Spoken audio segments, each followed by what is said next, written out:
तो भाई देखते हैं नॉर्थ इंडिया में से कांग्रेस कितना ला सकती है। तो पंजाब के अंदर 13 सीटें हैं और 13 के अंदर करीबन करीबन 4 सीटें ला सकती है। हिमाचल प्रदेश के अंदर करीबन करीबन 4 सीटें हैं, 1 सीट लेकर आ सकती है। राजस्थान के अंदर 25 सीटें हैं और 25 सीट के अंदर 1 सीट लेकर आ सकती है। हरियाणा के अंदर 10 सीटें हैं, 10 सीटों में ज्यादा से ज्यादा 1 सीट ला सकती है।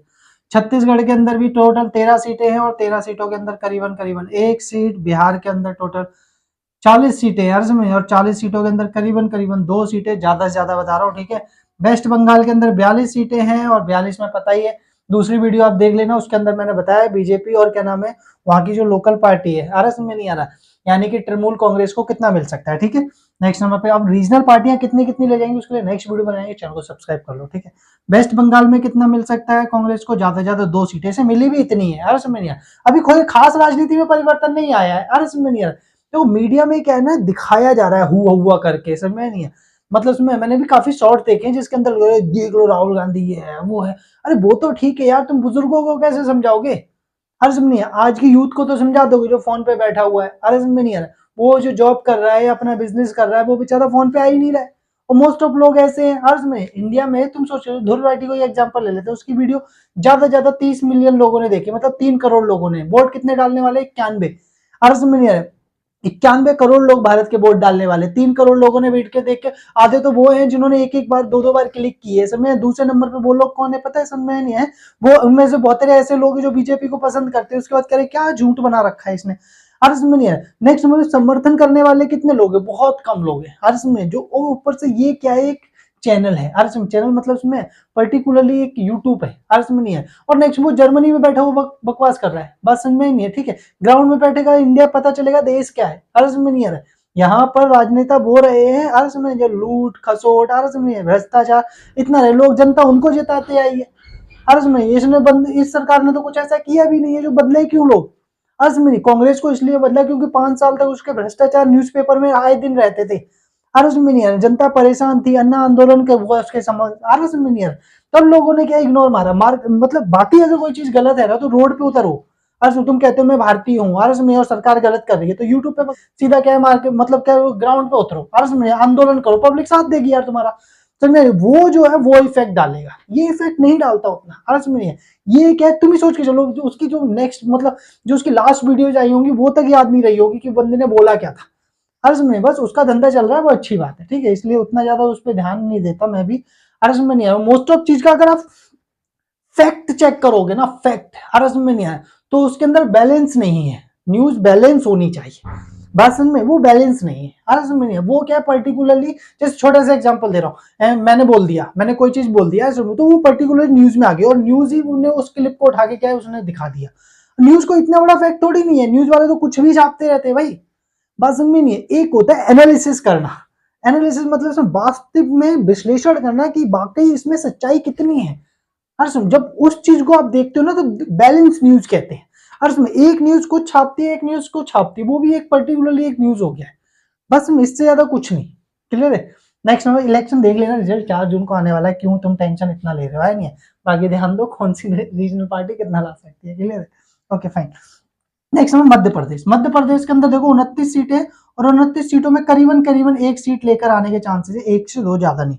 गुजरात 26 में से 0 सीटें लेकर आएगी क्योंकि गुजरात के 2 भाई सब कुछ ले जाने वाले हैं, ठीक है, हर समय यानी कि गुजरात की 2600 सीटें लेके जाएंगे। 80 सीटें, 80 के अंदर 0 सीटें लाने के चांसेस है। नेक्स्ट में सपा लाएगी और क्या नाम है वहां की जो बीएसपी है बहुजन समाज पार्टी, ठीक है नेशनल लेवल की, पर यहाँ ज्यादा एक्टिव है। उत्तराखंड के अंदर करीबन करीबन 5 सीटें हैं, आज में 5 के अंदर मेरे हिसाब से 1 सीट से ज्यादा नहीं ला सकती, मैंने वहां तो 0 ही लिखा है, क्लियर है।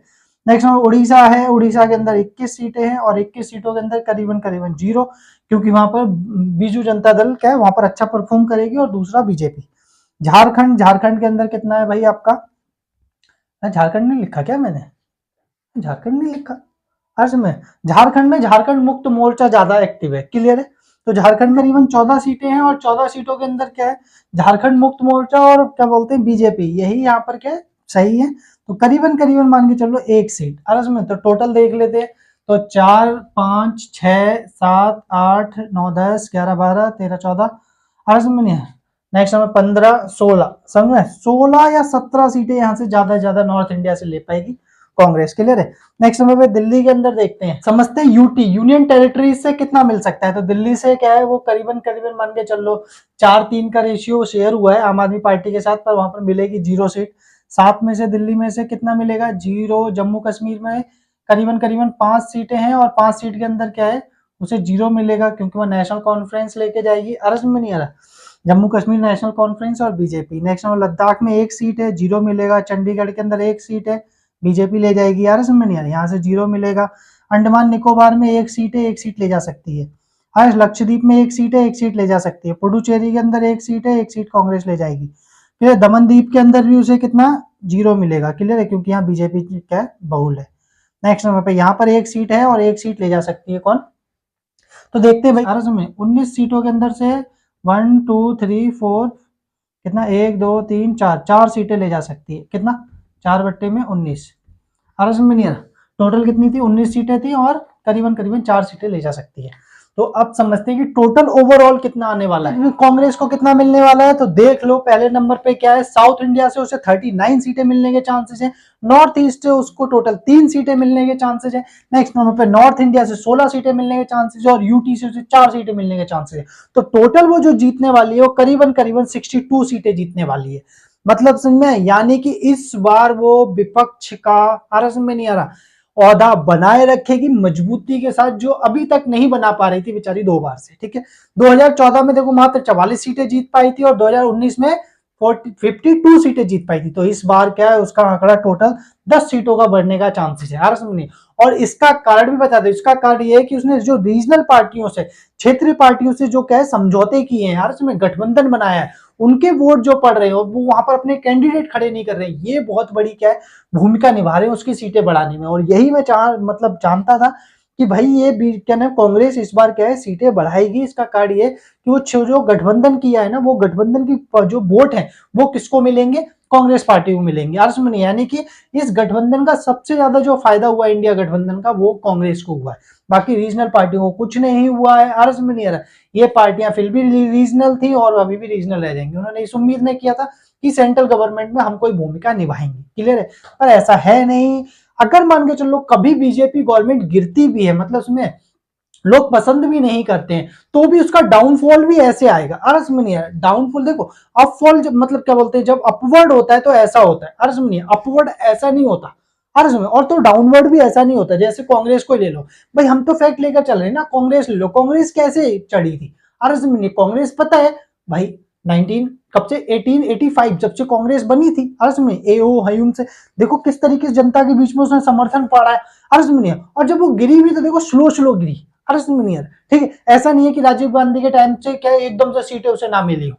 और उसके बाद भी वो सबसे बड़ी पार्टी थी, ये बात अलग है, बहुमत नहीं हासिल कर पाई। ऐसे ही अगर बीजेपी कभी कमजोर होती है तो बहुत ज्यादा चांसेस है कि बीजेपी क्या सीटें तो ज्यादा लाएगी पर बहुमत के लायक नहीं ला पाएगी, जिसकी वजह से वो सरकार ना बना पाए। अर्थ में अगर कभी बहुत भ्रष्टाचार या गलत लोग राजनीति में लाती है, जनता परेशान हो जाती है, क्योंकि जिस तरीके से चल रहा है ना हर समय नहीं आ रही। देखो बीजेपी हर किसी को घूसते जा रही है हर समय, क्या पता कल को बीजेपी को कोई इन पर नियंत्रण ना रहे हर समय, तो ये अंधाधुंध भ्रष्टाचार करने मान लेते, तब क्या है उस दौरान जनता का जो विश्वास है वो खत्म हो, तब जाके क्या बीजेपी गिरेगी। और गिरेगी भी तो ऐसे गिरेगी, हम जान बताएंगे कि बीजेपी की मजबूती के कारण क्या है और कौन पार्टी क्या है, अगर वो चीजें अपने अंदर लाती है तो शायद बीजेपी को हरा सकती है। क्लियर, इसके लिए चैनल को सब्सक्राइब कर लो। नेक्स्ट वीडियो में मिलते हैं एवरीवन, बाय।